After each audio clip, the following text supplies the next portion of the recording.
আমি এই প্রকৃতিরই ছেলে। এই গ্রাম বাংলার মাঠে ঘাটে ফুল পাখিদের ভিড়ে তাদের সাথে আমি বেড়ে উঠেছি। এই গ্রাম বাংলার রূপ দেখে দেখেই আমি বড় হয়েছি। গ্রাম আমার আপন, মায়ের মতো আপন। এই যে মেঠো পথ আমার ভালোবাসা। এই যে এই সবুজ ঘাসের গালিচা, এই গ্রাম বাংলার এই সুন্দর রূপ আমার অন্তরকে শান্তি দেয়। শান্তি বেশি দূরে নয়, শান্তি আপনার অন্তরে। এটা খুঁজে নিতে হবে।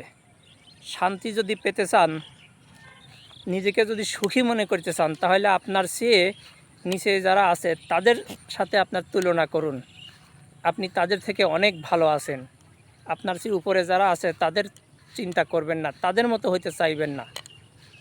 মানে বড় হইতে চাইবেন, কিন্তু সেটা যেন আপনার দুঃখের, কষ্টের, অশান্তির কারণ না হয়ে যায়। অবশ্যই বড় হওয়া দোষের কিছু নয়, সম্পদ অর্জন করা দোষের কিছু নয়, কিন্তু সেটা যেন অশান্তির কারণ না হয়। অল্পে তুষ্ট থাকুন, আপনি সুখী হতে পারবেন। আমি এই গ্রাম বাংলার মাঠে ঘাটে, এই শ্যামল প্রকৃতিতে আমার প্রকৃত শান্তি খুঁজে পাই। শান্তি বেশি দূরে নাই, শান্তির নিকটে।